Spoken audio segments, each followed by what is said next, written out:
Hey, what's up, YouTube? It's me again, Stefan Goldberg, and I'm here with none other than Ray Nunez of the fun channel of So, how's it going, dude?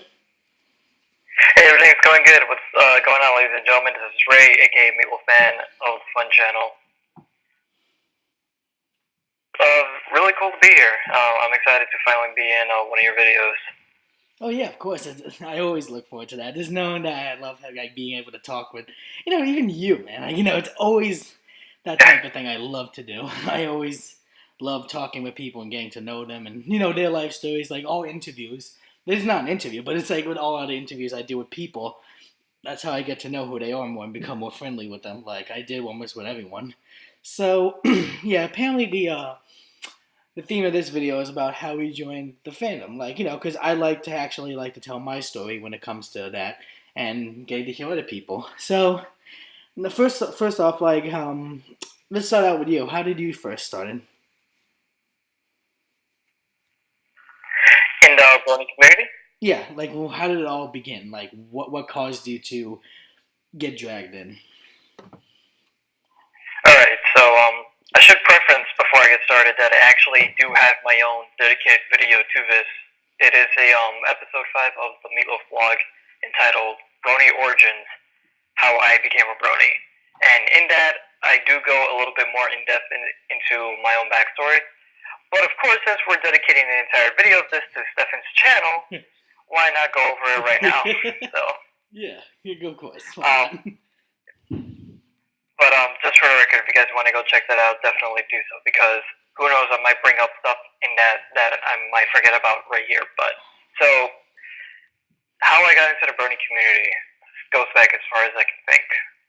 So I think it was 2011, like really, really early when MLP just got started, like in late 2010, and the whole community got started through like 4chan and all these other places on social media and everything.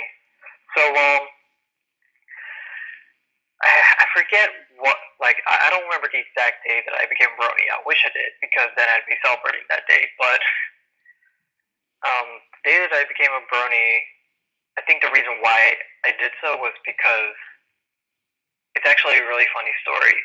So I had this friend of mine, her name is Amira, and I met her first on a Pokemon forum that was dedicated to this podcast called the Pokemon Times, later known as the Pal Tribune.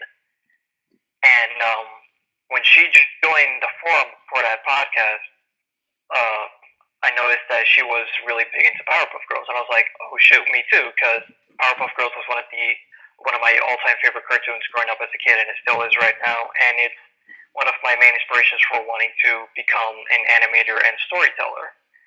So, two of us instantly hit it off, and eventually we befriended each other on DeviantArt, Facebook, etc., and we became really close together. And eventually it got to the point where I noticed that I think sometime in 2011, she started putting some pixelated pony artwork in as her DeviantArt avatars. And I think the first ever one I saw her use was Fluttershy, and then the second one after was Rainbow Dash. And I was wondering, is My Little Pony like a fad now or something like that? So eventually I decided to check it out, to see as like a way that's like, okay, maybe if I get into this and see what's so big about it, we could probably have conversations about that like we do with Powerpuff Girls and Pokemon.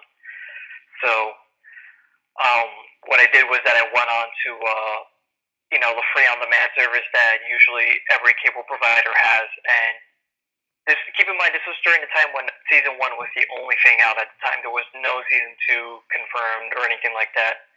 And they had the first 2 episodes of the series up there. Actually, about the first 3. And I checked all of them out, the season premiere of with the Nightmare Moon, and after that, I forgot the exact name of the episode, but the Grand Galloping Galactic.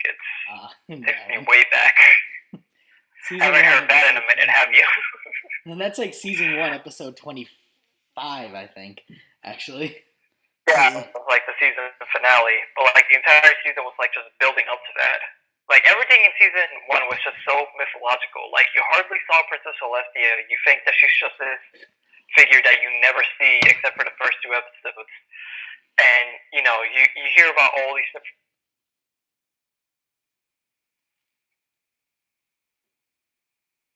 I hope I didn't lose connection.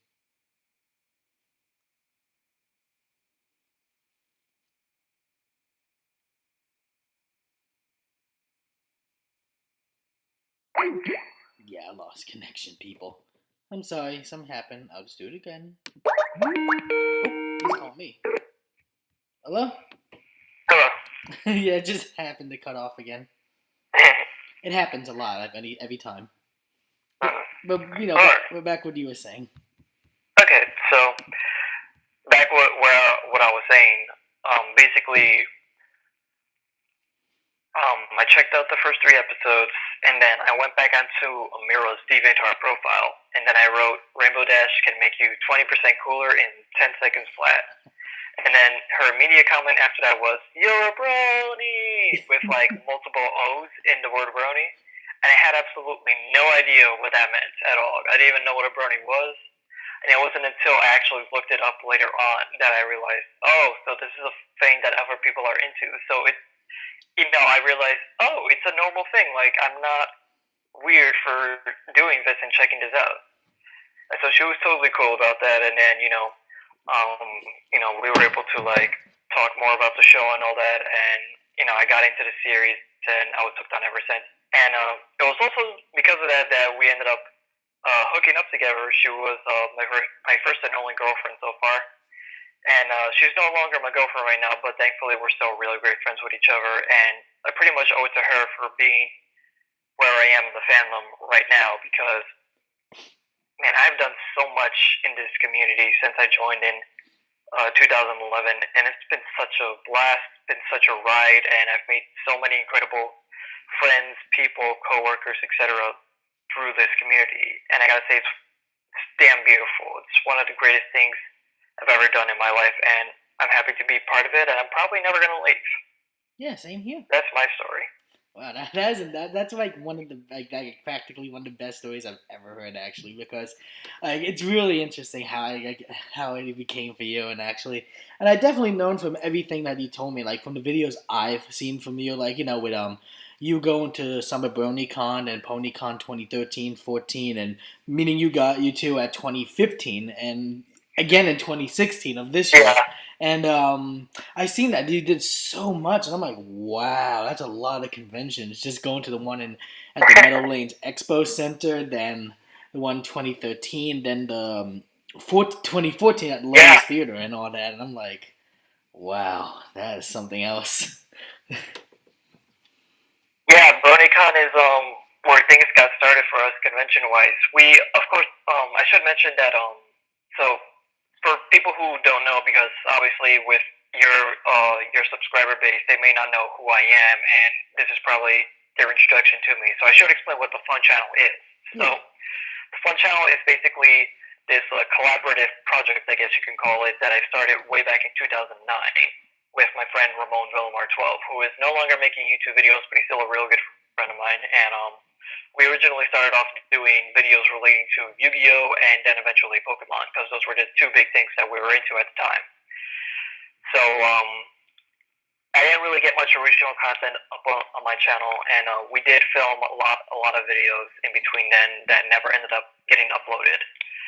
And it's also in between that time, I think in 2011 or 10 maybe, that I think in 8th grade it was where I first met Lawrence, aka Royal Du Lorenzo, who is the current co-host and best friend / brother of mine for the Fun Channel. And we originally made TFC Adventure videos, which is basically the TFC Adventure series is a chronicle, like a documentary style chronicling of me and Lorenzo's many adventures all throughout, many places. Like it could be pop culture conventions, it can be video game release party events, it can just be any hangout out that we just do in general. It's a wide variety of things, and we recommend you go check out our videos. We filmed several different episodes prior to BronyCon 2012, but none of those ever made it, and I'm not sure if we still have footage for any of those. We might, but I don't know if we can get those up, as soon as possible. If we eventually do, they'll be Chronicle This Lost episodes, but the first thing where TFC Adventures officially started was BronyCon 2012, and was also me and Lawrence's very first Brony convention. And I do implore you guys to go check out that episode and see how early it was for us to be doing that, and how far we've come in comparison to today with editing and all that.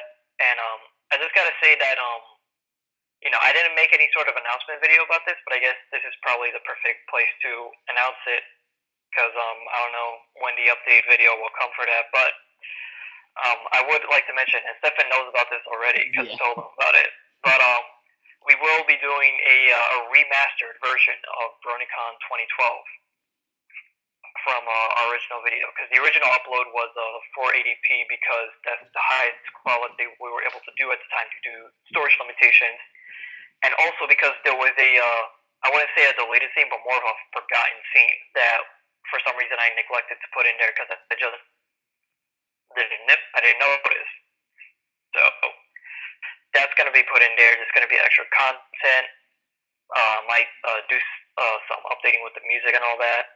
I might even add in a few new parts, like a whole 5 years later a recollection of what do I think about my experience back then right now, because there is a lot I have to say about BronyCon 2012, and it was quite the mixed bag of candy, I have to say. There was some good stuff in it. There was some not so good stuff in it. Overall, I think it was more so a really good experience. I just wish it could have been a whole lot better, but that isn't to say that the convention as a whole was terrible, because I'm pretty sure there was hundreds of thousands of people that day who had a way better experience than we did. Not helped by the fact that we could only go one day and we didn't have that much cash in the first place. But it was still a really good experience. And then after that came PonyCon 2013. I remember getting the email announcing that, because I was part of the Brony's NYC meetup group at the time, because I was in BronyCon 2012. And man, I still have the email too. I could literally send you a screen cap of it later on if I find it. But yeah, that'd be great. It's literally what happened was that we wanted to go to BronyCon 2013, but we didn't know if we were going to be able to because of financial reasons. Eventually, what happened is that we never ended up doing so. We almost did, but we didn't. And we thought, hey, if we don't go to BronyCon, let's do this PonyCon thing that's going to happen in Brooklyn. And Lawrence was like, okay, yeah, let's do that. And so we eventually went, and good Lord, it was probably the best convention we had ever been to at that time, because we had done Comic-Con, we had done BronyCon. But PonyCon is the one that really gave us, for the first time, just a 100% great experience. The people who run the convention, A+ every single year. And since then, it was because of that we developed a good friendship with them. And I still have to say, to this day, if you want to get a general feel of what PonyCon is like and what our videos is like, both of those aspects, you go watch PonyCon 2013 on our channel. It is the definitive episode of TFC Adventures, and it is also a perfect representation of what PonyCon is like. And I enjoyed that video. I enjoy everything about it. It is flawless. There's a few things I would have liked to do with it here and there, but if you want to get a general feel of what we do at the Fun Channel and how we like to have a great time with PonyCon and the gang, you go watch that. It is a great video, and I highly recommend it. But we had a really great experience over there, and it's because of that we developed a really great friendship with them. We're now partners with them. We're now employees of PonyCon, basically, and we get to have all these cool experiences and behind-the-scenes extras on how this convention is run, because a lot of hard work goes into making these events. It's not just fun and games and all that. Literally, a lot of hard work goes into putting on these shows, and we're excited to be joining with them again this coming January. That's awesome, man. Because I've seen your PonyCon 2013 video, and I gotta say it was I was I watch I usually like watching it over and over because it's just fantastic. I'm like, this is so entertaining. I love it, and I'm like, I can see how much fun. I can see how much fun like you and Lawrence were having in it, and I'm like, this is showing that this is how exciting these cons can be, and also like, do you still have that CD of Tara Strong? Actually, the one that says, that one that's autographed. I do. Oh wow. I do. Let me go find it right now. Actually, because I'm on my tablet right now, so let me just take this with me. Yeah, like, let's hope the connection doesn't cut off because it happens sometimes. Hopefully not. Yeah. But yeah, I've seen that on the video, and I'm like, I wonder if he still has it because sometimes, because that was like in 2013, and now it's like 2016. I'm like, yeah, I wonder what happened. Still here right now. Here it is. Oh, wow. Let me get it in front of a better light. Yeah, sure. Oh yeah. Yeah, Tara Strong CD right here. Yeah, to take this is the original from the video. I forgot how much I paid for this, but I still like it. There's only one song on this, and it's "Take My Hand," and it's the only song it really needs. I actually saw autographed by Tara Strong. Yeah, I actually saw the video for that on YouTube, and I was like, oh, so that's the CD song that he got. Yeah. It was, the song itself was originally featured in the Brony's documentary that coincidentally took place at BronyCon 2012, which I recommend going to see. I'm pretty sure Stefan saw it.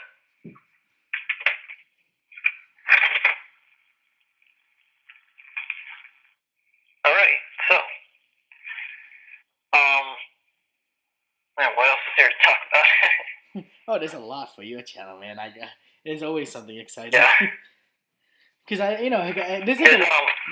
like a lot of days there's like a lot of days I always watch your channel because I'm like, no, I'm like, let's see what kind of other videos Ray has, and I like look down. I just like watching. They're very entertaining actually, and like I'm like, no, I feel like watching this.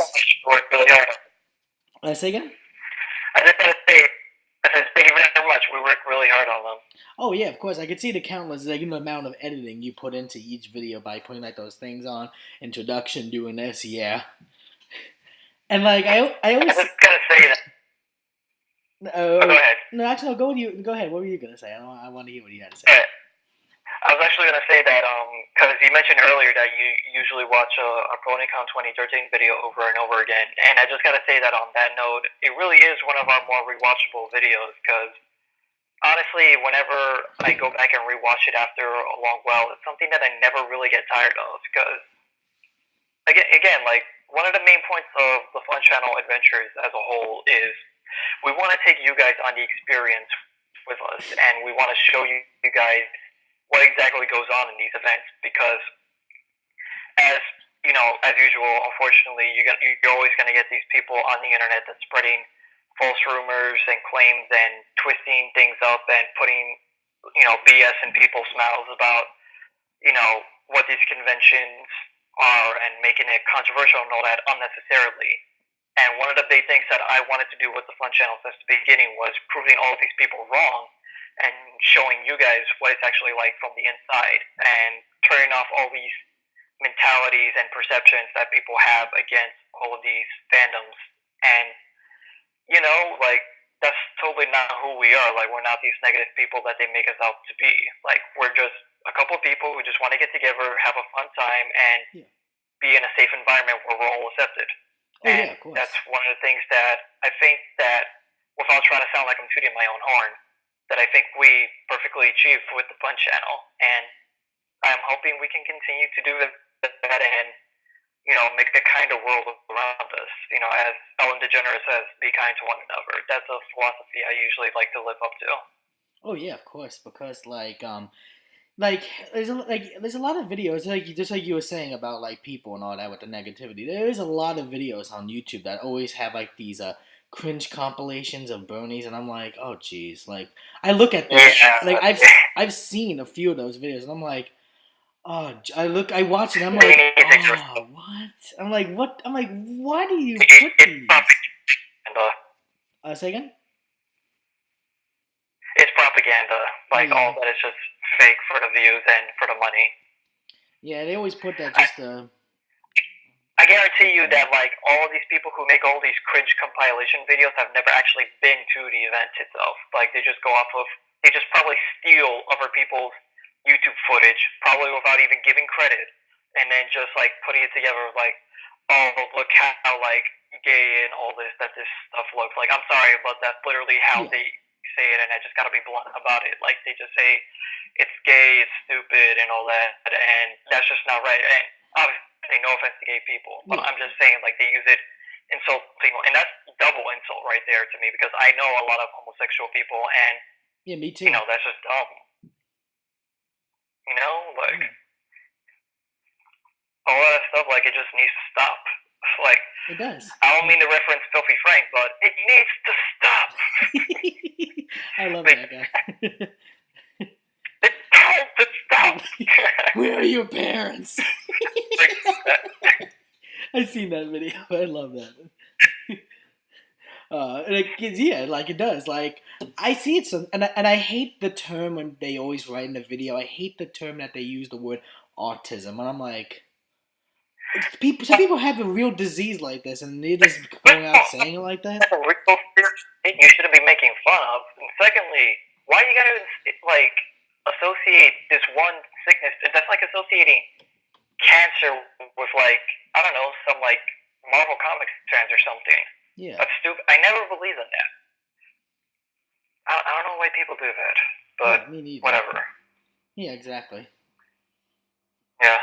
Yeah, because, like, you know, I always see that online. Like, even if you just type in anything like that, it'll just come up in the comment. The comment section is the worst. That's what I hate about it. The comment section is the worst.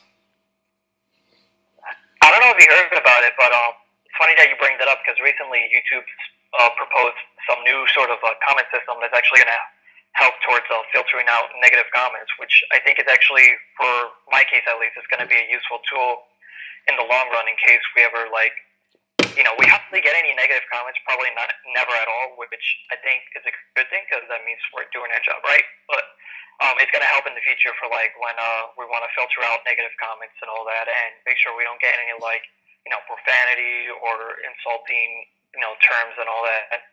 So I think it's good that they're finally wising up, listening to the fans and the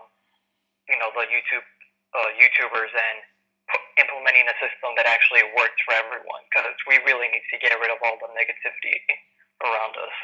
Yeah, that is true, actually, and it really is. Like, I see a lot, even with other people and stuff. Not helped by the fact that a lot of YouTubers and just any person on the internet in general is just surrounded by anonymity behind like a computer screen. Yeah. Like, show your face if you're gonna be serious about something. Damn it, Yeah, and they always like when they say all these things about it. Like I always say, like I hate how they make themselves look like they're fools, because I'm like, they have no facts on what they're trying to provide, and I'm like they have nothing. You know what I mean? Yeah. And I hate that kind of stuff. I'm like, they just say it out without having to think about what they really know. Yeah, I agree. Yeah, so. People, but yeah, that's all I gotta say about that. Yeah, same here actually. So you know what? I'm gonna go and tell my part of how I started. Go ahead. It's a very interesting story. I like telling this actually. It was quite a surprise actually, but I liked it. But I like how I started. Like, okay, like here goes. I remember the day actually. It was like in the middle of like the day. I forget what day it was, but it was like my second year of the first semester, but not second year, but first semester, second part of the first semester, and like it was back like I think in I think it was like late 2013, yeah, like really late, like getting close to it was like in like near the December type of. Yeah, definitely in the month of December. So, like, I went online and I was just, like, doing random stuff. And then all of a sudden I see something that says My Little Pony Equestria Girls, the scene when Twilight meets Pinkie Pie in the gym. And I was like, oh, I wonder what this is about. So apparently, like, I just clicked on it, just having no clue about anything that was going on. So I just watched, like, the few-minute clip and stuff, like, for a while. And I was like, huh, saying this is nice. I like the way this is going. Everything looks so cute and fun, and I'm like, you know what? I remember watching the first episode back in 2011, but that's because my friend Elijah, who you see at the meetups, he told me to watch that like a while ago. I did watch it, but apparently I didn't do anything after that. That was like back in 2011 when I was still in high school, and me and him were still in the same school together. And so apparently after that, I didn't do anything. I didn't do anything after that. So then in 2013, when I was in college, then I saw that scene. I gave it a chance again, and I was like, no what? I want to see what this is more about. So apparently, I just watched I watched the first episode all over again because my whole interpretation of it just completely I forgot what was going on. So I watched the first episode, then I watched the second part, and I was like, okay, something is coming up here. This is getting really good. I want to know what's going on. So then later on, I watched all season 1, finished with that. Then I watched later on season 2, like during the Christmas vacation. Then after that, I was like, okay. And then season 3, because season 3 was like, that was the part of season 3, because that's when the Equestria Girls movie was. Then I watched that. So I was all up to date. I seen all 1, 2, 3, and then I knew season 4 was on television. So I was catching up on season 4 on television. Actually, like then it was 2014. Actually, like I was catching up on like season 4. I remember when it was still on television, watching like some of the episodes, then the season finale of season 4, and then after that, I was like, okay, now I'm all caught up with everything that's going on. So then I was like, okay, and then the other hardest part was saying, okay, how am I gonna tell this to my parents? I'm like, okay, this is gonna, okay, I don't know what their perspective of what it was gonna be. Like, I don't know how they were gonna react to that. Like, I don't know what they were gonna. They would probably, but then, well, my mother saw my Twilight Sparkle plush that I bought on Amazon, and she was like, "Oh, it's so cute," and I was like, "Oh, okay. So do you like it?" And she's like, "Yeah," and I was like, "Oh, okay. So I guess everything's just fine and everything," and then everything just went smooth from that. I was like, "Okay, I guess everything's just fine. I guess they liked it and stuff," and like let me think. Because I did like when I was young. Actually, like back at like when was this? Hold on. Yeah, back in high school and also 8th grade stuff. I kind of had like a thing for Alvin the Chipmunks for some reason. I don't know why. I look back and I'm like, why did I do that? And I'm like, because there was something better. Like right now of what I meant. Like I found out this, and then I was like, you know what? Everything's going so well for this. So I wanted to go to BronyCon 2014, but I don't know. Like there was nothing I could do. Like I missed that, and I was kind of a little disappointed because I was like, oh, I wanted to go in 2014 because I knew I was staying at my friend Joe's house during when BronyCon was still going on because I knew what day it was going to be, and that date that the 3 days were happening for BronyCon of 2014 was I actually one those 2 days I was actually at my friend Joe's house staying over actually. So the funny thing is, actually, we watched the Brony documentary that day together. Actually, on like that time I stayed over his house because he had no clue what the fandom was. So I was like, "Dude, we're gonna watch this documentary. I want to see if you enjoy it." So then he was like he got into it. Like he was like watching it with me, and then he was saying things it was pretty cool. So we started watching the episodes together and starting adapting to it, and I can see like now. First, he was just like, okay, but now he's like gotten more into it than he ever had before. Back when I first showed him, like now he's more active with it, and I'm like, pretty happy about that because now I'm seeing that. Cool, man. Yeah, and also like then, now this gets to the good part actually because I love telling this story. This is like one of my favorite parts to tell about. Like I love this thing. All right, then it was 2015. In 2015, I looked online. I typed in PonyCon because I just wanted to type it in anyway. So I saw it and it said PonyCon 2015. I was like, okay, let me click on it. Then I clicked on it. There was just all the information on it. And then I went on location. And then when I went on location, like my face was like this. I was like, what? No. I was like, is this con? And I was like, it said St. Francis College. And I was like, that's the school I go. And that's my school. And I'm like, holy crap. So he told me this convention's going to be at my school. I'm like, this is amazing. I'm like, this is the best thing that just happened to me. So I'm like, my first convention is at my school. I'm like, wow, I'm going to always remember this as being my whole college semester knowing I went to PonyCon in this school. And how my first Brony convention was in this school. So after that, I found out about it. I bought a ticket for it, and I remember like waiting in school for this. Like it was like my second semester of the part two of the second semester, and yeah, actually, was it part two or was it part one? No, it was I think it was part one of the second semester actually, because there's two parts in the semester, like what I'm doing right now, and yeah, it was the first part of the second year of the first part of the second semester, and like I remember going to my computer class and finishing that because that was like the only class I had all day. It ended so early, so I was like there at the school waiting because I knew they had early registration, so I was like, okay, I'm gonna stay at my school because I know they're gonna have like early registration for the badge, and I was like, why not? Because I'm here and they're gonna be coming. So I had to I was at school until like 12:45. Well, actually at 12:45 to 6 p.m. for that long, and just waiting at the school doing whatever, because I didn't want to leave, and I was very tired that day because I was there just for so many hours just waiting.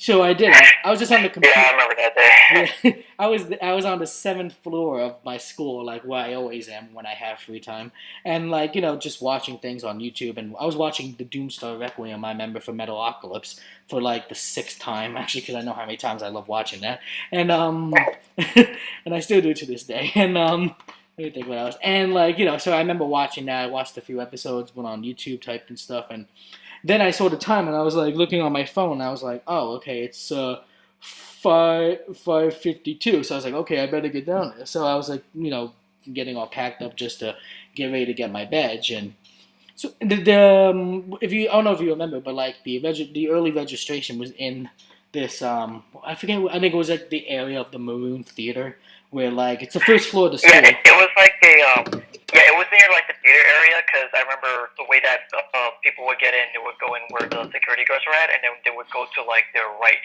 I remember because as early registration was happening, me and Lawrence were actually right there where the entrance is, where the security guards are like on like your left.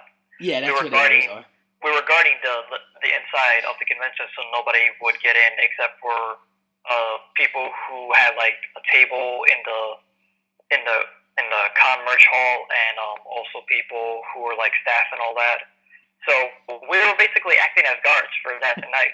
We had a lot of different roles throughout the that day and also throughout the whole weekend. But we were there. We saw like a lot of the people coming in and getting their early registration badges, and it was a magical moment, honestly. Oh yeah, I like seeing all the fans coming in. Yeah, my school actually, yeah, and then the good thing is you had a taste of what my school actually looks like the whole building of like what I do, because, and the funny thing is the vendor hall where PonyCon was for 2015, actually that's where I had a few, like one of my classes last year actually at. So each time I go in there, I look at that place and I'm like, it's all empty, and I just stand there sometimes and I look at like for like 2 minutes and I'm like, this used to be the vendor hall for PonyCon, and I'm like, this is amazing, and like you get to relive the experience.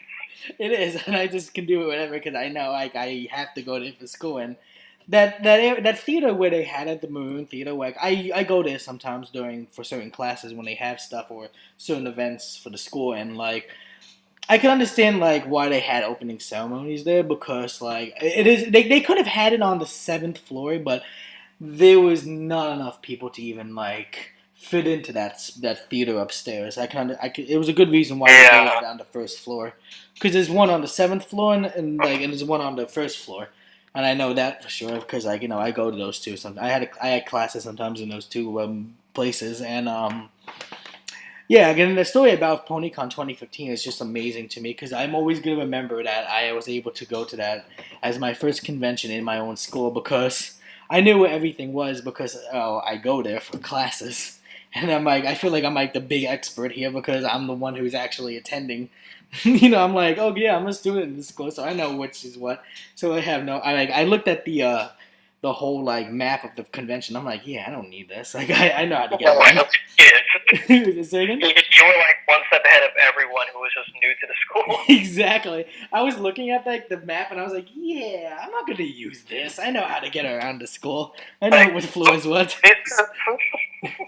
And like I was using the computer for for a few minutes at the con. I bet you some people were probably thinking, "How did this kid get in?" I'm like, "Yeah, I got my own password and I got my own password and username for this. I go here, so it's obvious to me that I felt like I was the only one who could use the computers because I know how to. Because I have my own password and everything for it, so I could just type in everything and boom, there I go. Yeah. Yeah, so I was like, That's cool. I felt like the superior one below because I was like, yeah, I got my own password and stuff. So like, yeah, doing Oh, that. you guys are story. Yeah, so I loved telling that story because it was fun, and I remember going there and actually. Yeah, my friend Charles was there actually because I got him into the Brony Fandom actually in that 1 year, very like that fast actually by just letting him like me getting him to know what it's all about, and for me actually to tell him that I'm a part of the fandom and all that. So me and him went to PonyCon that year. He went to early badge registration with me. I remember on that day, and like I'm trying to remember what I saw. I think I met who I meet. I don't know who I met. I didn't know anybody who was like actually there. I didn't know who Keith was or Carol was or anyone else who was So there. yeah, just prior to Brony's NYC and all that. Yeah, That's understandable. Yeah, I didn't know anything about that back at first. Like when I first went to this con, because the funny thing is I actually bumped into Keith and Kara actually, and one other person, which is a funny story, which I didn't know actually until just like that one day at the con. Like I bumped into Keith and Kara actually in the middle of the day when I went downstairs actually to see if anything was going on.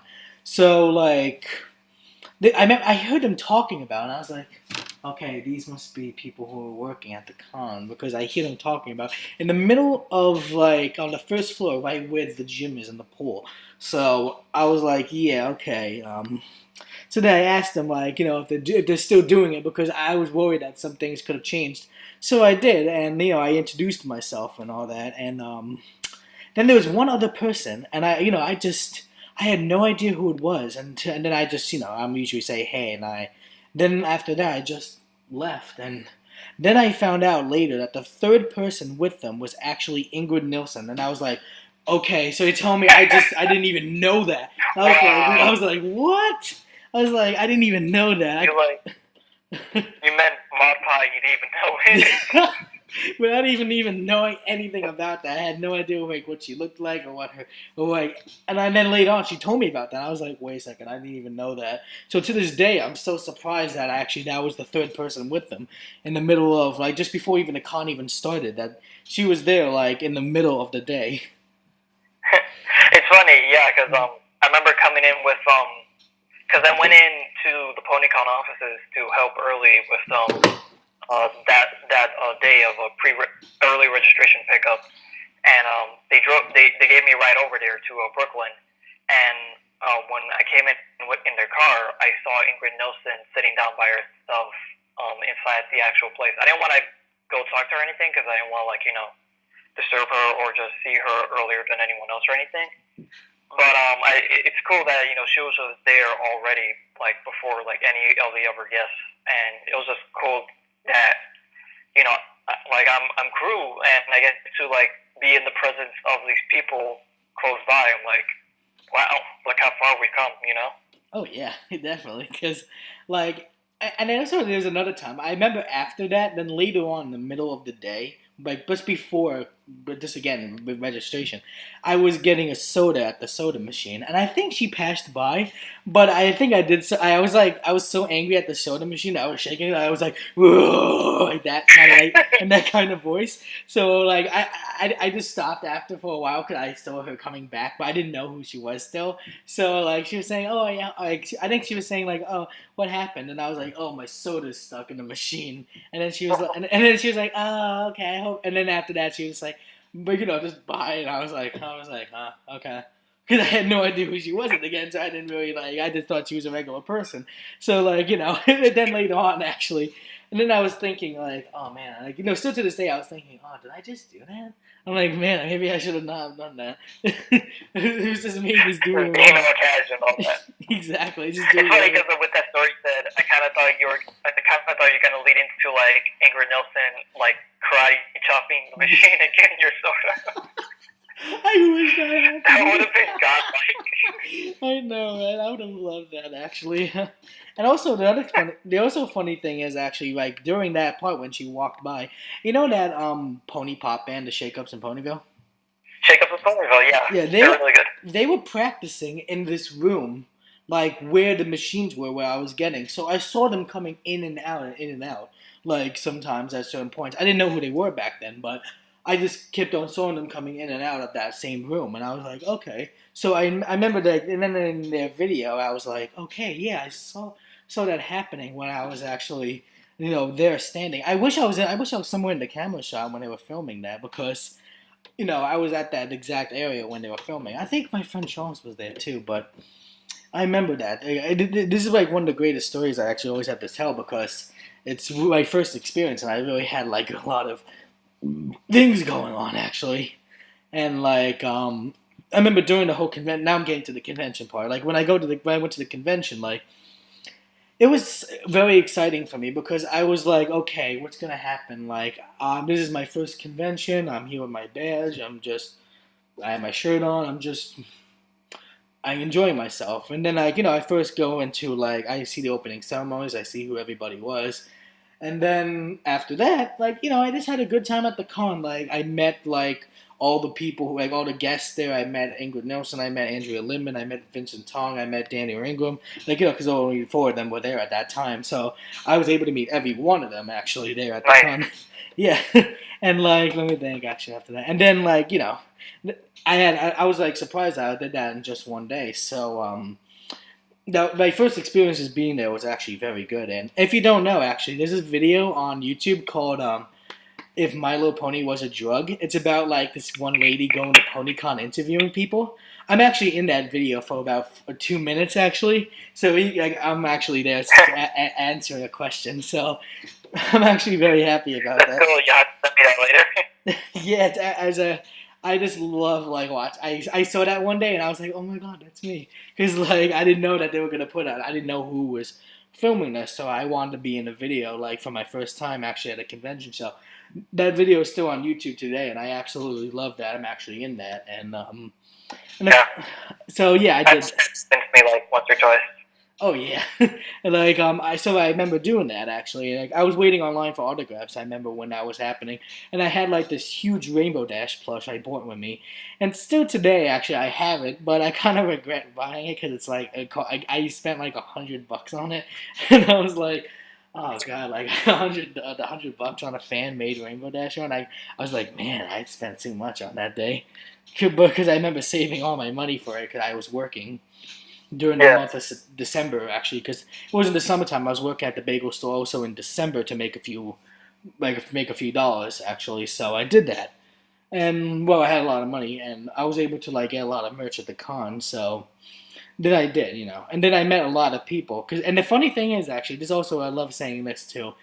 I told this to everyone who I say at my first con, actually, right after the opening ceremonies were over, I remember running upstairs just to go to the vendor hall and then autographs. And the first community guest I've ever met at PonyCon, actually standing right on the top of the stairs, the doors were right here, and the person was right there. The first community guest I've ever met at a Brony convention was standing right there at the back end of the doors was the Living Tombstone, and I was like, oh my god, I just met the Living Tombstone in the first moment of the con. It's funny too because he wasn't even, I guess, at the convention. He was there because Nowacking invited him there, and he was basically a regular attendee. So it was surprising to see him. I think the only reason I knew he was coming was because she had retweeted that he was going to come. And there was no other way that we would have known that. I think PonyCon might have retweeted that, but I don't remember. But yeah, I met him too, and he's a good guy. It was shocking to see him there. Oh yeah, it was. It was a pleasure. The last person I thought we would have met. Yeah, I didn't even know he was gonna be there. I was like, wow, my first community guest I've ever met was the Living Tombstone, actually, and I got him to sign my badge. Actually, I still have it today to this exact day, and I'm actually very surprised that happened to me on my first con. And I also bumped into Animated James and also Fluffle Mixer, actually the one who makes all the Flufflepuff animations, actually. So I got both of their signatures also. So I have those 3 signatures on my badge, actually, still to this day, and I'm very happy that I was able to actually do that because Well, it's a big. I can say a lot of this stuff happened to me at my first con, and it's a big history thing to me because I value that so much because at least I can say my first Brony convention was actually at this place at my school, and I went to, and it was my first con ever. So I'm like, this is practically one of the best things. This was way better than just going somewhere else in a different state or another country, going on a plane doing my first con. Actually, I could say it was there, and it was easy for me to commute because it was a train that that I take to school every day just to get there. So it was easy for me to go and leave anytime. Yeah. So yeah, that was my story. Yeah, why go out when you can just stay at home and have just a great experience as well, Oh yeah, of course. And then also I was happy later on in 2015. Me and Elijah, I don't know if you saw the video. It is an old video a long time ago, last year. Me and Elijah went to BronyCon of 2015, and it was actually a very good. I was happy for that to be my first BronyCon actually, and to go into one in Baltimore because I remember watching the documentary of the Brony documentary of all of them going to that Meadow Lanes one in 2012. So I was happy to have my first experience in Baltimore for 2015, and I'm not gonna go into a whole story because it's too much, but I was happy just to experience my first BronyCon. And going back to PonyCon 2015, that was also the time I remember talking on the phone, telling my mom I was heading home, and that's when I bumped into you two, actually, you and Lawrence actually coming up the stairs from somewhere, and I remember I remember that saying hi to you guys. I was like, oh my god, because I was so happy, actually. I remember just sending you that one YouTube message, and I couldn't believe after that one message how all this just started, actually, really. Yeah. If you guys want to go see the original video where me and Stefan interacted for the first time, the video is on my channel. It's the promo for PonyCon 2015. It's when me and Lawrence were standing out in Rockefeller, near Rockefeller Center. We were talking about the convention. Coincidentally enough, that day that we filmed that promo, we had just got back from an orientation meeting for PonyCon. Ah. So we thought it was a better time than ever to make that announcement, and. Yeah, that's how me and Stefan interacted for the first time because he happened to find our videos. I actually saw his videos and they're recommended at the same time. So you could say in a way it was fate that brought us together. Exactly. And I still remember that day when we met each other on the Friday, the Saturday of the convention. And what happened was that me and Lawrence were coming down, I think, from operations with our camera gear. We're getting ready to go to our first event that we had to cover, and we were going through the lunchroom, and we saw Stefan there, and that was the first interaction, and we were filming at the same time. So when we eventually get to doing that video, whenever that time may come, you'll actually see our first interaction with Stefan in there. I'll have his debut special appearance on there. Yeah, exactly. That was really cool. Yeah, I'm looking forward to seeing the 2015 video, the one that you guys made, actually. But whenever you get to the chance to doing that, because what I heard from you, because what I heard from you, you haven't gotten everything you need. Yeah. People who are wondering about that, who follow our channel, I'm going to be making an update video talking more about that in the future because I have a lot to say about 2015 and 2016 videos. But so just stick around for that. But I just want to confirm right now, not to jump the gun a bit, but there will be a 2017 video, and hopefully that can be out as soon as possible when that is done. So, yeah. So you can continue if you need to. Oh yeah, of course. And just like I said, that's when I met you two. And still to this day, the video that you just said, the comment that I wrote is still on that video to this exact day that I wrote, actually. Just 1 year ago of when I actually first started writing to that and getting to know you guys a lot better than I ever had before. Yeah, it's funny you mentioned that because I've actually had a similar experience where I post a comment on something and it ends up turning to a huge friendship and partnership with another person that I would come to know for several years. And it's crazy to know about how in a day and age like today where we have YouTube, Facebook, and all these other platforms of social media, how one single comment can revolutionize an entire friendship in real life that just evolves into this. evolved into this video you're watching right now. Yeah, exactly. We would not probably know each other otherwise if, we have never interacted. And I'm glad we have. Oh, definitely. Same here for me, because I love getting to meet new people and getting to actually know who they are and making a friendship. Because for me, like, I do have feel like a lot of friends, but not like a lot of friends, like, like millions around. But I do have friends from different countries and also different states and stuff, and boroughs, like parts of like New York and like the New York, Queens, Manhattan, Bronx, Staten Island, like that. I have friends from all different boroughs of like the whole city. So like, but I just never get to see them because they live so far away. So I live all the way in the Rockaways, which is like a peninsula, like which is like with oceans and water and everything. In the city, you can see it from like one part of the like my neighborhood. So I'm like really like far away from a lot of my friends. So like I can't. Like, the only way for me to interact is doing like something like this or calling them on the phone or texting them, because like and I just like getting to know more people because like, well, I'm mostly alone where I live because I don't really hang out with nobody in my neighborhood, and I wish I just get to live closer to where my friends are, so then I can actually get to hang out with them and talk to them, and like it's very hard for me to actually entertain myself each day just so I can, don't have like the stress of being like, oh, I don't have nothing to do or I'm not with anyone today. So it gets to that point of just being really down sometimes. Like all I have really sometimes I feel like is all I feel like sometimes I have is just my music, because at least it entertains me and makes me happy, because I feel like that gets me close to a lot of things that like makes me feel like I'm like, okay, I'm enjoying myself now because I'm able to do this. So it's a very important thing for me. It is. So yeah. Yeah, and also and after 2015 and I also saw you guys yet again at 2016 as your cosplay. Actually, what was that? Was that like your OC cosplay because you had like the wings and the hat? Yeah, I'm an OC M3Atl0afman, which if you guys look me up, you guys can see him. I might give Stefan the artwork to use for the thumbnail, but yeah. Yeah, please do, because yeah, please do give me. Yeah, I would love to use the artwork as the thumbnail so I can put it as for my video. Yeah. Because usually sometimes when it comes to thumbnails, I have to look online to find which one I want to use for certain videos. But like, I always find definitely, yeah. Yeah, because like, yeah, I love doing that.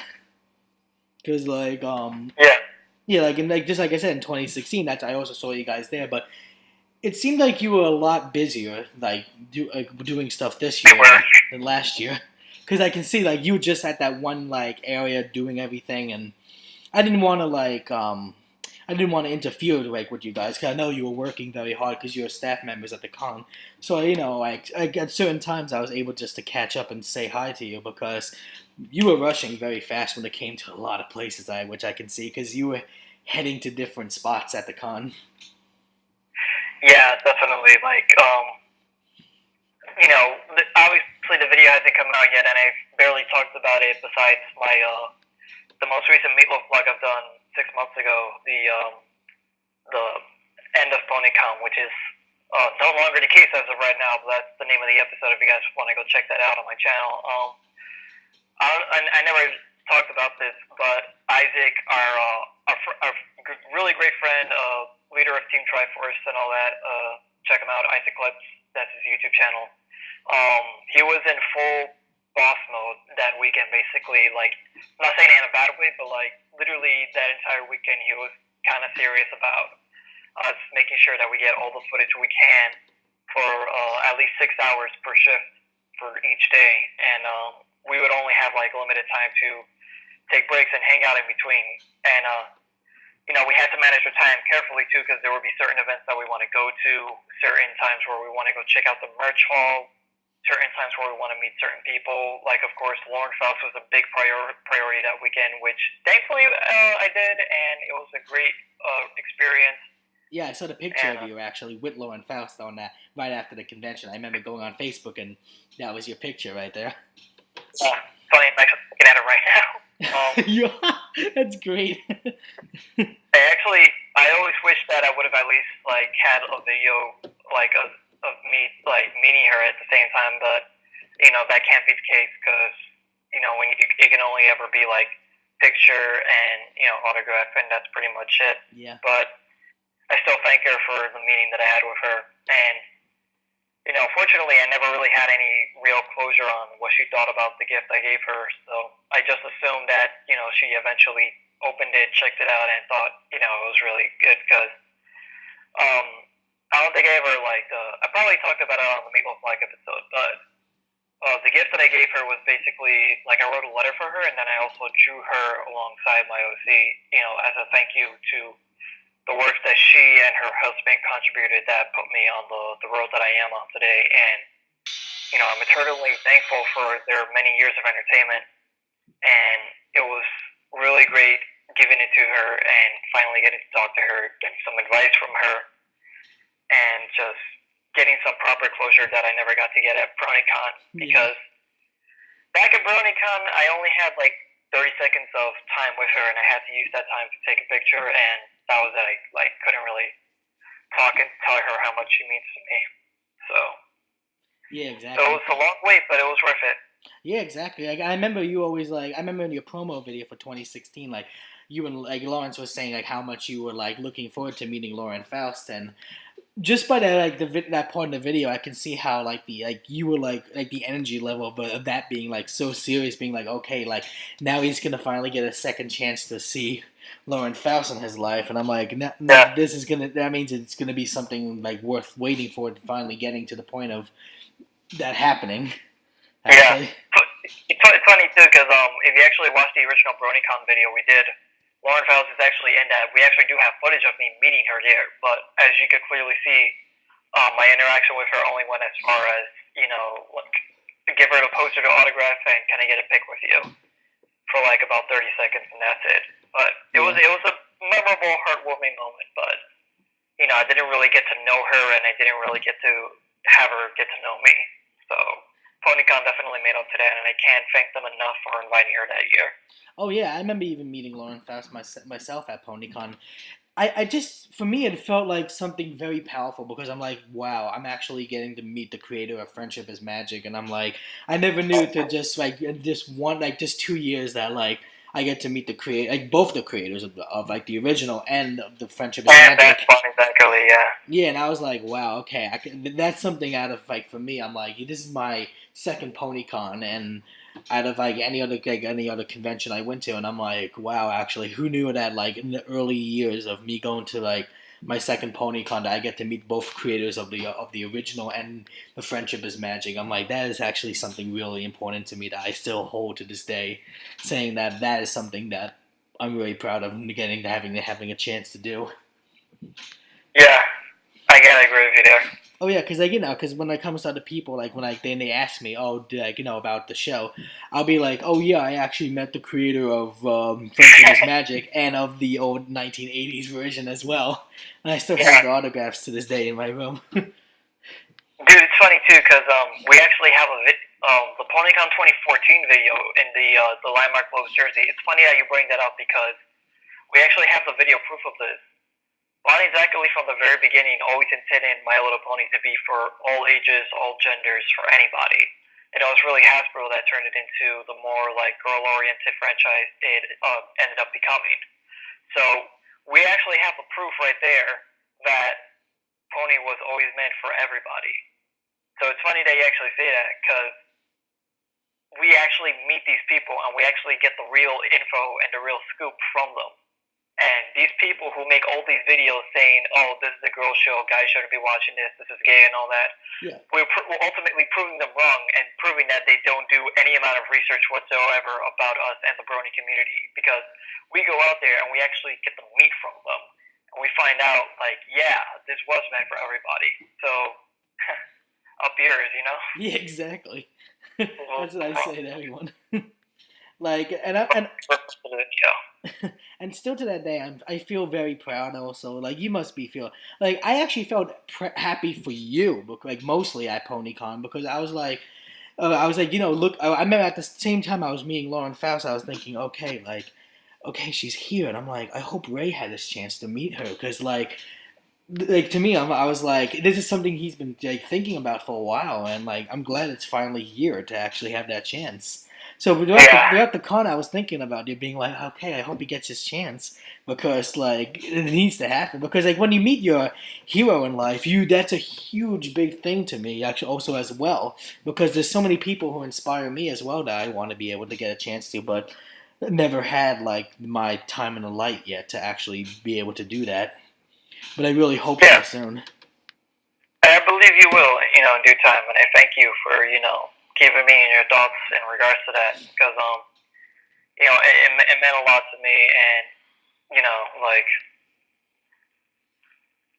I always say that, it would always be great to, like, meet up with, like, Lauren and everything, but at the same time, I also have gone on record to say that everybody who has ever been a Brony or a Pony fan should get the chance to meet these creators and, befriend them, get to know them better, and, ask them any question they may have, like, ask them what went into the making of the show and their career and everything. Like, everybody should get a chance to meet them.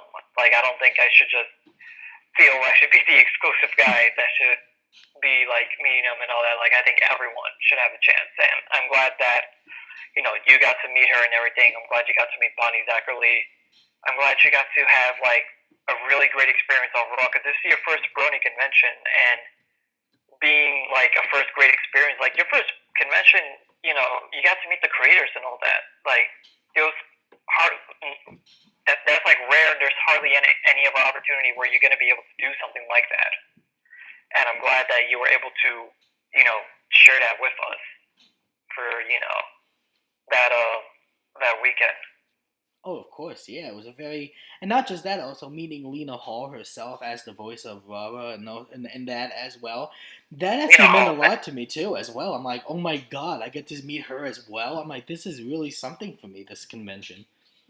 To this day, like, I gotta give credit to the PonyCon people, because to this day, she, like, besides obviously Lauren Faust, Bonnie Zachary, and Ashley Ball, Lena Hall is probably one of the most unexpected guests to have shown up, because she shows up in the one episode. She was freaking amazing in that. And, her coming to PonyCon, like, we were literally the first convention to have dibs on her, basically. And I like that we were, and I like that she was super nice to everyone.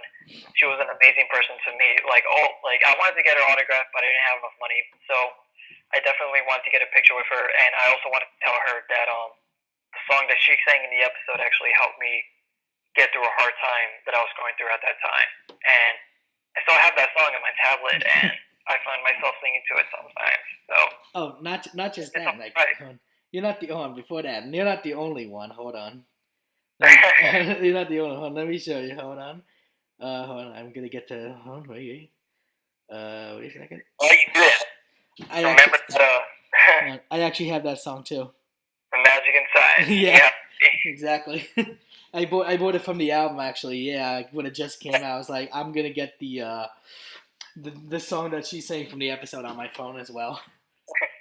So I listened to it. You were there for the live performance, right? That no one else filmed. Like, there's literally no footage of it, as far as I'm aware. Like, the exclusive first ever live in person premiere of that.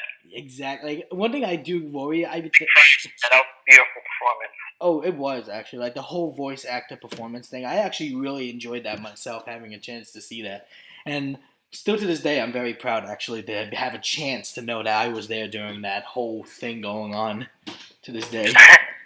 Because I feel like not many conventions have these kind of experiences, and I can say that I actually had this type of way of experience actually at my second PonyCon. Like PonyCon, they know what's up and they know what events that we want to go to.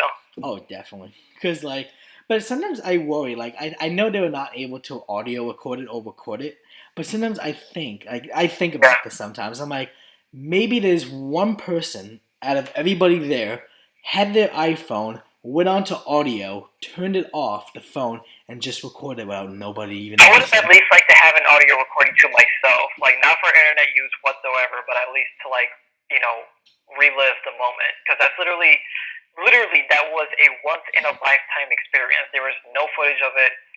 I'm pretty sure they don't mind me talking about it, but literally the reason why we could not get footage of it, because we were camera crew there, and Yeah. I actually don't remember if we filmed it or not, and we're just never gonna upload that because legal reasons. But literally the reason why we can't is for like legal reasons with the voice actors and the recording companies, Hasbro and all that. Like we literally are not allowed to like upload anything from the entirety of the sing along. So if you guys are wondering why there's no footage of that and why we asked nobody to film that, that is literally the reason why.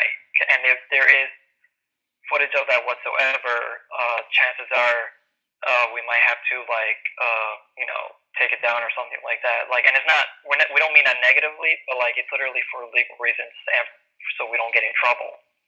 Yeah, But exactly. yeah, I'm hoping if that you, no if one you have a did video that. recording of that, like for whatever reason, make sure you keep that to yourself because you have some rare piece of memorabilia right there. Exactly, because I just worry about To that stop you from sometimes. believing it.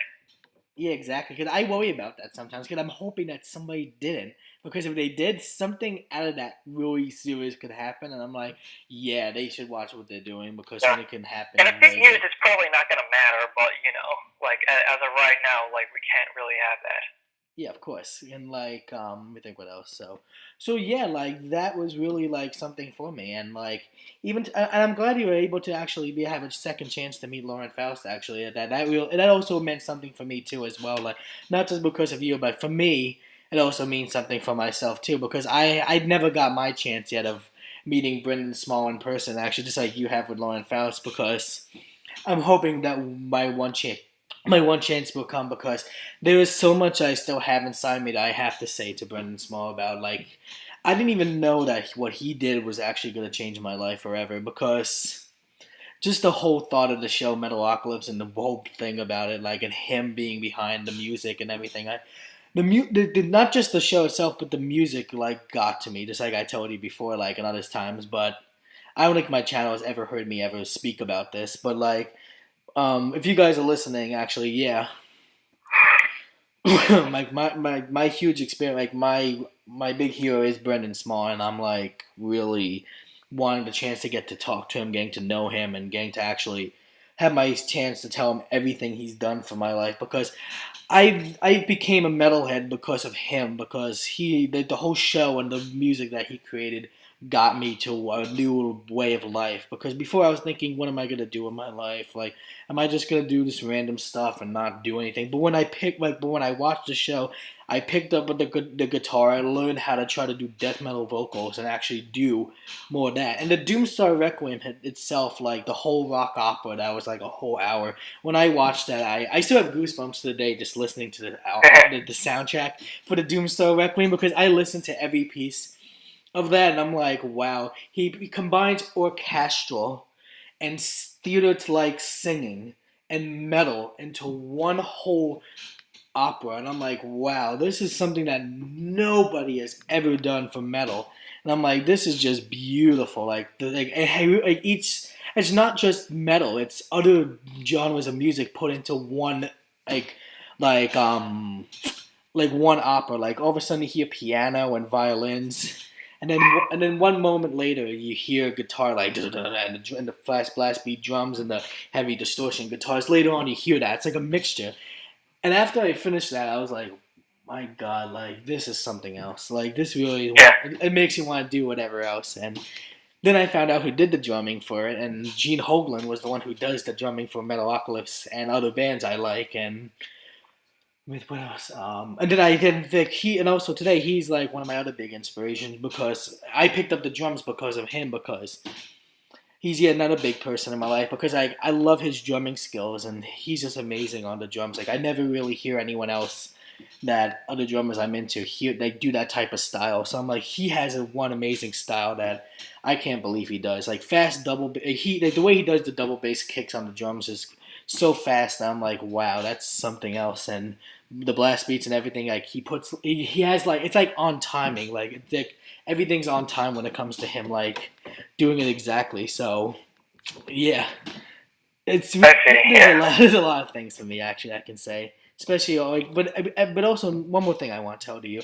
Like, have you ever messaged Lauren Faust on Twitter telling her, like, about that letter you sent her saying like, oh, do you remember me and do you remember what I sent you? Did he ever like do that or no? I think I might have like maybe once or twice, but I probably just never followed up on it or anything. And I'm not really sure if she noticed, probably due to the fact that she gets like dozens of tweets per day, maybe. But maybe I try again like sometime in the future, and hopefully she actually responds back. Maybe I could get a response out of that. See, finally get some closure on that. Yeah, Because exactly. again, I don't want to force it out of her, and at the same time, I don't want to lose my job from PonyCon thinking that I'm stalking her or anything. But Yeah, of course. I do at least want to find out if like whatever thought she has on it, because she couldn't open it at the time that I gave it to her because they had to keep the line moving and all that. And I didn't mind that. Like I totally saw it coming and I understood.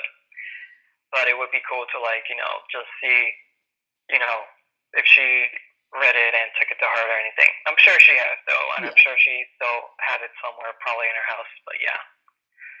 Oh yeah, of course. Like, Yeah. I'm just glad that we actually have people who we look up to actually become something. Because I definitely do like with everything I do. Because Yeah. let me think what else is. Because did I ever tell you about the band Cannibal Corpse or not really? I believe you have before. Oh yeah, I sent you the pictures of the band. Yeah, I watched I watched the documentary about the band, and I'm like heavily inspired by that documentary because I want to do what they are doing. And when I watched it, and I was still watch it a few times just to be able to get my memory up because I want to like when I want to explain it to somebody, I want to be able to have facts in my head without having to go back to what like to thinking. And still to this day, I'm like, okay, if these guys can do this, so can I. I'm like, yeah, I can actually. I can do exactly what they're doing if I just put my effort into it because they became big by just being like friends and just starting a band. If I can do that with some people, I'm like, yeah, if they can do it, I can because they became something by just being small, and Mm. I'm hoping that I can be like that one day in the future because Chris Barnes and Alex Webster, who also in the band, like they like I just love the way they are, and I feel like they're like just like I said, they're also very huge inspirations. And I think I sent you that tweet actually. I sent a tweet to Chris Barnes saying how much like he inspired me, and when he wrote back to me that time, I was actually I was pleased because I never knew that he was going to take his time to write back to me actually, and I still have that tweet today on my phone, like because I can still say to this day that Chris Barnes wrote back to me on that one day, saying for the first time, knowing that I message him sometimes to say because he has certain things on his Twitter, and I'm glad that he actually has a chance to answer me back all these times, and I actually asked him for death metal type vocal tips, and he did. I was surprised that he actually wrote back to me, and like what he wrote to me was like he was saying, like keep on practicing and and doing that. So I took that to heart very because I'm like that's what I'm gonna do. If Chris Barnes told me that, I'm gonna do it. Like really. Yeah. And he's also in this other band called 6 Feet Under as well. Like that's his new thing he's doing. Like he's been doing that for a while, but still to this day, I really appreciate everything that I do for like my life because I feel like now I'm on a better path in my life. Like now I can say this is what I want to do, just like what you're doing. Like now I know what I Yeah. want to do. So that's my whole story and about how everything is coming in my life. Because I like adding ponies to metal too because I always try to go online and see if they have PMVs or pictures about like comparing like my favorite bands with them, and sometimes I do Yeah. sometimes I do find that, and I'm like, yeah, that's what I like. Because I like combining two things together that I love to become one. And sometimes I don't really find it sometimes, but when I do, I'm like, yeah, that's what I like. Yeah, bring it on. Like really. That's cool. Oh, of course. All right. So mostly that's all. That's exactly my whole story.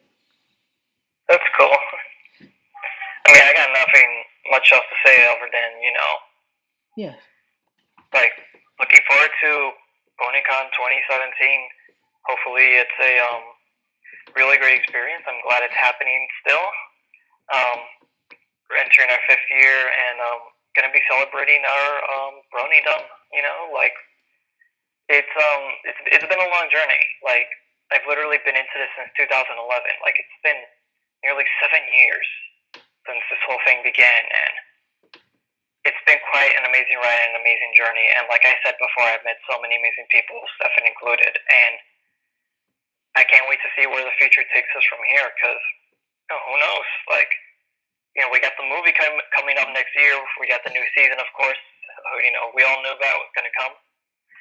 New Equestria Girls content, and of course that means new adventures for both of us. Yeah. So, can't wait to see how that all turns out. Oh, of course, and I'm completely grateful for joining Brony's NYC too after PonyCon, because I seem like I finally found a group of Bronies I can be with, because I've always had such a hard time finding other Bronies online, and when I found Bronies NYC, I was like, that's it. That's where I am right now. It's literally the best thing to ever happen, because that and all the other meetups in like other states and everything is like it gives everyone a home like to go to be with others that they're comfortable around and just have some fun, especially outside of conventions, which are only ever once per year. Exactly. That's why the monthly meetups mean so much to me, because they're less expensive to boot. Oh yeah. That's why I always say, like, when I went to the one, like when I saw you in the one in October, like, in October, and I always look forward to those the most, because I'm like, okay, I get to be with everyone, not for a short time, but like from this point in the afternoon all the way at night, and I'm like, I have so much fun just being there, and I'm like, I feel a sense of like being relaxed, because I'm like, I know I have such a hard time at school doing things, and like, I'm telling you, and it feels like, okay, I can get away from all that and just be with people who I know, and having a good time, and just not having to think about that. Yeah. Because you weren't there actually at the end of the meetup, but actually, like, well, you and Caesar were gone actually. Like, I was everyone. Some of the people were dancing on like the dance floor, but I was. Yeah. If you were there still at that time, like, I was actually like this. I was actually happy I did this. Like, I had my headphones on listening to like Infinite Annihilator, but like there was this whole section that was like of the floor that was like nobody there. So I just started like moshing and like, going like that, and like hardcore dancing in the middle of this one little spot here while listening to like my like metal. Because like, at shows I do that. I usually go at the like the pits and stuff in the shows, but like just having that little spot, I was like, yeah, no, I'm gonna do this. Like, I'm just gonna mosh and go crazy. So apparently I didn't actually like there, and I was like, that was the first time I ever had like one of the meetups that I actually was, because usually I'm sitting down just enjoying it, but now this is my first time at a meetup. I can say, yeah, now I have my own space to mosh. I'm making sure that I made sure no other person was there. Like, I didn't want to hit them while I'm hardcore dancing, because it can cause something, and like tonight I didn't want anything to happen. So that was really fun that night. That made my night for me. That's cool. Yeah, that's good. That's good to hear. A little bit closure from the Halloween. Exactly. I was going to make a video about the Halloween meetup, but I got tired when I came home, so I never got the chance to do anything like that. You still could. It's only been a week, so. Yeah, that's true. Yeah, I can still add a little. I could actually, yeah, but usually I like to do it on that day or after the day, because then later on it gets kind of later, and I'm like, no one would want to hear it. Yeah. And it's like that with all my videos, so. Yeah, that's it, actually. That's all I really have to say. There's nothing else. Not much else other than, be sure to check both of us out. Hopefully we get to see you guys at future events and have a great time with you guys.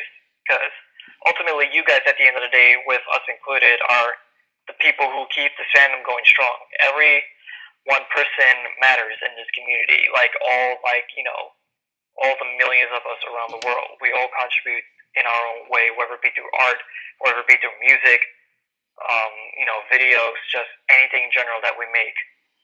It all matters at the end of the day, and it's what keeps us going, what keeps us strong, and what keeps us all rocking. So, just gotta say, thank you guys for this amazing community, and hopefully things get a whole lot better from here. And, thank you, Stefan, for having me on. It was an honor talking to you about all this and retrospecting about these topics. Of course, I always love to. I love having the chance to talk to other friends and actually having a chance to get to know their story again. And because I would love to do it like with somebody like in person, but it's hard for me because I'm very far away from everybody. So through the Yeah, internet's mostly the most easiest place for me to ever be able to do any of this stuff. Because I see, because it's very hard for me to be able. I can't go to certain like parts like so far away and doing it because it'd be hard for me to get home or like being able to like get picked up from where it is. So it's yeah. the internet's the best place for me if we're able to do a lot of this stuff. Hopefully, hey. Oh yeah, of course. Like like and also the interviews I do too. Like I wish I could do it at the con, like while I'm there in person, like talking to the person, but I can't sometimes. But that's why I do communicating. Like I've always and oh yeah, I also like hold on, I forgot about this. Like this is very short, and like throughout the fandom too as well, I was able to meet some like very famous horse famous people as well by getting a chance to interview them. Like, if you ever saw some of the interviews I did. Yeah, Because I actually had a chance to meet like interview Tootsie Roll 2, Little Shy FIM, and Webcake. Actually, if you know who she is, actually I had a chance to have a chance to interview them on my channel. Actually, yeah. and I felt very happy That's cool. about that too. That's a cool honor, yeah. Oh yeah. So yeah, no, I think I'm gonna end the video off right here. I just totally said everything I had to say. Likewise. So, yeah, you guys, if you want to check me out, I'm pretty sure Stefan is going to put the link to my channel in the description. Oh You know, yeah, check all definitely. this out. Check out the Fun channel. Check out all of our stuff, and of course, be grateful. Like, make sure you always follow Stefan's videos. He does a lot of great stuff. He's a really hard worker, and I'm really glad to know him and be in his presence. Oh, of course, definitely. So overall, guys, I hope you enjoyed the video. So just like I always say, keep it metal, keep it brutal, keep it awesome. Hope to see you guys next soon in my next video. Have a great rest of your day, and what's that? Goodbye. Bye. Bye, everyone.